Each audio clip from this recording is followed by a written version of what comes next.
नमस्ते, मेरा नाम शुभम है और आप मुझे ब्रेन ऑफ बिहार पे देख रहे हैं। टोटल 4 अपडेट आप लोगों को आज देना है। 30 जुलाई जो है बहुत ही इम्पोर्टेंट डेट है सहारा निवेशकों के लिए, क्योंकि सोसाइटियों का मामला, क्यूसॉप का मामला, सहारा लाइफ का मामला, सारे मामलों की सुनवाई है 30 जुलाई को। कोर्ट अलग अलग है। सबको पता है कि सुप्रीम कोर्ट में 30 जुलाई को पिनक पानी मोहंती वाला मामला में सुनवाई होना है, लेकिन उसमें सहारा का मैटर सुना जाएगा नहीं सुना जाएगा अभी कंफर्म नहीं है, क्योंकि उसमें दिसंबर तक का टाइम मिला हुआ है पोर्टल से रिफंड करने का। अगर इसमें कुछ बीच में चेंजेज करना होगा तो सीआरसीएस के द्वारा कोई आईए लगा के रिक्वेस्ट या डायरेक्शन लिया जा सकता है कि पेमेंट नहीं हो रहा है तो कोई नया तरीका अपनाया जाए, अगर सुनवाई होती है तब।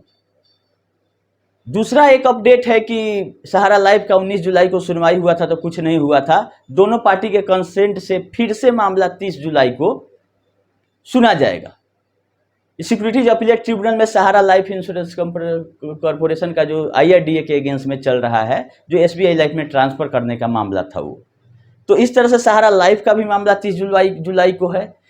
क्यूसॉप का मामला एनसीएलटी के ट्रिब्यूनल में चल रहा है, उसमें भी 10 जुलाई को जो सुनवाई हुआ था उसमें अगला डेट 30 जुलाई दिया हुआ है। 2 मामले ये हो गए। तीसरा आपका सोसाइटियों का मामला है, जिसमें एक आईए किसी एडवोकेट के द्वारा, अजय कुमार जिनका नाम है, और इसके पहले भी वो आईए लगाए थे पोर्टल से रिलेटेड ही। इस बार भी 23 तारीख को एक आईए वो फाइल कर दिए हैं। तो देखने वाली बात है कि इस बार इनके आईए को इंटरटेन किया जाता है सुप्रीम कोर्ट में कि नहीं किया जाता है, क्योंकि इसके पहले बोल दिया गया था, बहुत लोग अपना अपना क्लेम लेके गए थे सुप्रीम कोर्ट में कि पोर्टल पे डेथ क्लेम नहीं है, मैच्योरिटी के बाद का नहीं है, तो हम इसमें क्या करें।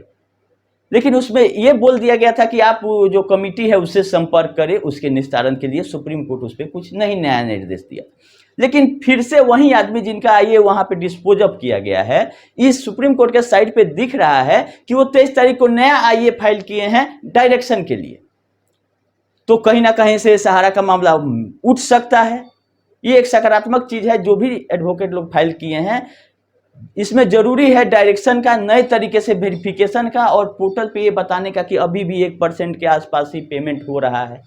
तो अगर 99% भुगतान लोगों का नहीं हो रहा है, डिफिशियंसी आ रहा है, इसका मतलब कि सिस्टम फेल्योर है। ये बताने की जरूरत नहीं है, कोर्ट को समझ जाना चाहिए। और एक लास्ट अपडेट ये है कि जो अमित शाह जी जवाब दिए हैं संसद में, उसका प्रेस रिलीज भी रिलीज हो गया है, साइट पे भी आ गया है, और गलती से ट्विटर पे भी डाल दिया गया है मिनिस्ट्री ऑफ कोऑपरेशन के द्वारा, जिसको हम रात में ही रीट्वीट कर दिया है और अपना कमेंट उसमें लिख दिया है हमने कि पोर्टल फेल है और पोर्टल का वेरिफिकेशन का जो प्रक्रिया है इसमें बदलाव की सख्त जरूरत है। तुरंत रिव्यू करें अमित शाह जी या जो भी इसके कमिटी में है, क्योंकि 99% लोगों का पेमेंट में डिफिशियंसी आना कहीं ना कहीं ये साबित करता है कि वेरिफिकेशन का तरीका गलत है। लोगों की कोई गलती नहीं है। अब वो सहारा की वजह से आए, सीआरसीएस की वजह से, जमाकर्ता और डिपोजिटरों और अप्लाई कर्ता के एंड से कोई गलती नहीं है। सुधार की जरूरत है, वो भी पोर्टल के एंड से, सीआरसीएस के एंड से, कमिटी के एंड से और सहारा के एंड से। लोगों ने बाखूबी अपना क्लेम 85,600 करोड़ का भेज दिया है। नहीं भरोसा हो रहा है, चुनिंदा लोगों का फिजिकल वेरिफिकेशन सीआरसीएस भेज के करा ले कि आपका जो बॉन्ड है आपने अप्लाई किया है, अपना डिक्लेरेशन भी उसमें साइन किया है कि हमने गलत डाटा नहीं दिया है। तो कुछ लोगों का फिजिकल वेरिफिकेशन करा के रीचेक करते हुए बाकी काम को आगे बढ़ाया जाए दूसरे तरीके से, क्योंकि ये जो वेरिफिकेशन प्रक्रिया है ये सक्सेसफुल नहीं रहा है। तो इसको रीट्वीट करने का रिक्वेस्ट हम आप लोगों से कर रहे हैं। हम अपने ग्रुप में रात में ही भेज दिए थे। आप लोग मिनिस्ट्री ऑफ कॉर्पोरेट जो एक्स होता है, जो पहले ट्विटर नाम था, एक्स पे जाइए और इसको रीट्वीट कीजिए कि सहारा रिफंड पोर्टल फेल है। हैशटैग यूज करना है सहारा रिफंड पोर्टल फेल। रिव्यू की जरूरत है पोर्टल को, पोर्टल रिव्यू करें। आप हिंदी में लिखना चाहते हैं लिख दें, @ लगाने से उस आदमी को टैग किया जाता है, @ अमित शाह और कॉर्पोरेशन, मिनिस्ट्री ऑफ कॉर्पोरेशन को टैग करते हुए हैशटैग यूज करें सहारा रिफंड पोर्टल फेल। और जब तक ग्रीन नहीं हो, ग्रीन होना चाहिए, तब जाके लगेगा कि इतना रीट्वीट हुआ है, इतना इस पे ट्वीट आया है। अगर किसी को कुछ नहीं समझ में आता है तो हमने जो लिखा है उसको रीट्वीट आप कर सकते हैं, फिर से कुछ उसमें नहीं करना है, ताकि लोगों और सरकार को लगे कि मामला गंभीर है। और ट्विटर ऐसा जगह है जहां से प्रभाव पड़ता है। हालांकि कुछ निगेटिव कमेंट कीजिएगा तो वो डिलीट कर दिया जाता है, लेकिन मेरा अभी तक डिलीट नहीं किया गया है। तो आपको जरूरत है इसको रीट्वीट करके और ये बोले कि पोर्टल फेल है और इसमें सुधार की जरूरत। हम ये नहीं बोल रहे हैं कि सहारा के ब्रांच से कर दीजिए पेमेंट। सहारा के ब्रांच से पेमेंट करने से कहीं रोक नहीं है, सहारा को पेमेंट देने से कहीं रोक नहीं है। वो डेथ क्लेम का भी दे सकती है, मैच्योरिटी 23 के बाद का भी दे सकती है, लेकिन सहारा को देना नहीं है। तो अंतिम विकल्प है सरकार, जो कि सरकार जो सिस्टम लाई वो सुचारू रूप से नहीं चल रहा है, सिस्टमेटिक नहीं है, एक फॉर्मेट में नहीं है। जैसे आपको बोला जाए कि 1 किलो और 1 लीटर को जोड़ दीजिए तो जुट पाएगा, नहीं जुटेगा। या तो लीटर को किलो में कीजिए या किलो को लीटर में कीजिए। तो जो डाटा पब्लिक दिया, जो सहारा दिया, उसमें कहीं ना कहीं कॉन्ट्राडिक्ट है। यहाँ आधार से अप्लाई किया गया और सहारा ने अपना अकाउंट वाइज रखा है डिटेल, वहां पे आधार लिंक नहीं था जब जमा हुआ। तो दोनों को एक फॉर्मेट में लाने की जरूरत है। चाहे वो सहारा ही पहल करके अपने जितने अकाउंट होल्डर हैं सब में आधार लिंक करा ले, ब्रांच खोल के क्यों नहीं खोल रही है।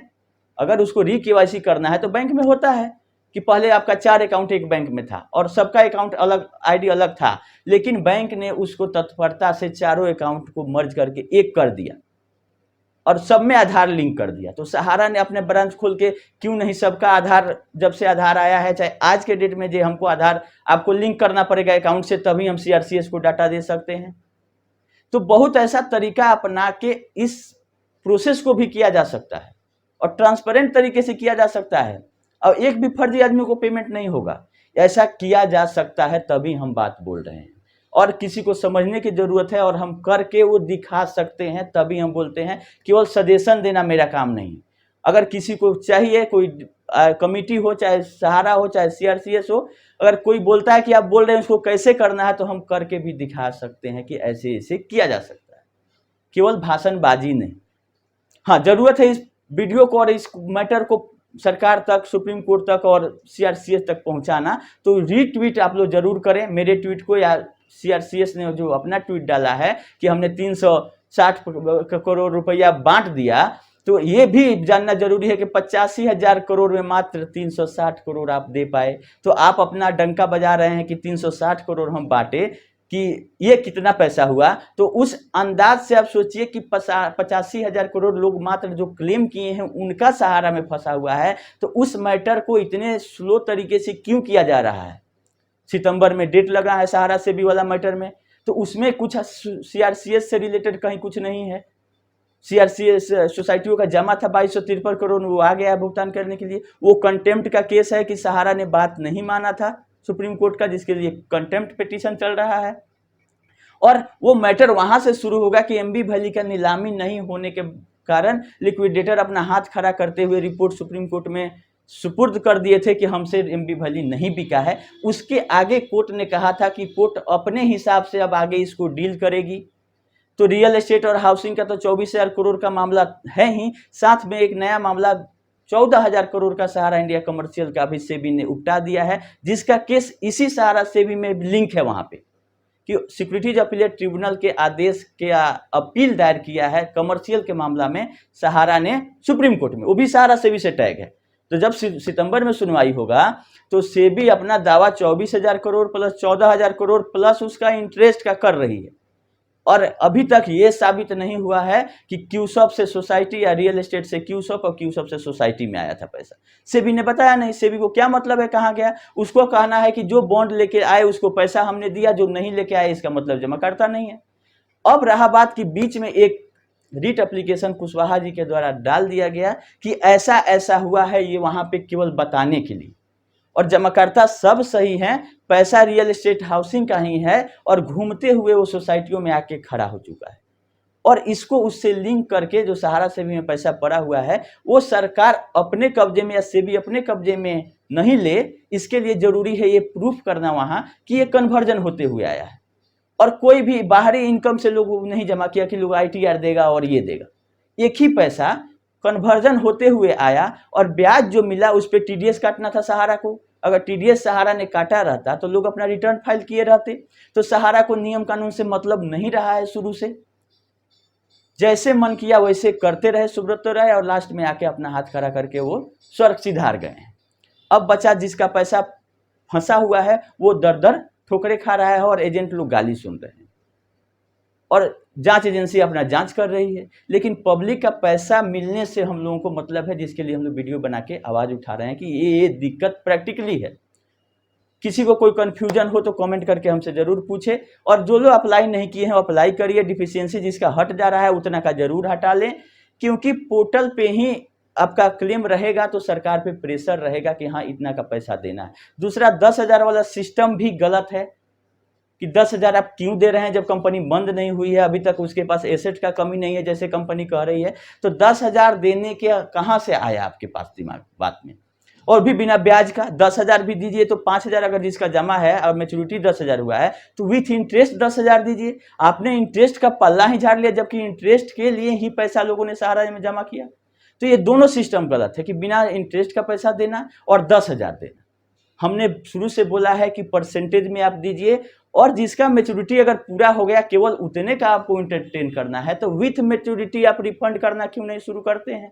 आप प्रसाद क्यों बांट रहे हैं 10,000 का, ये भी सिस्टम गलत है।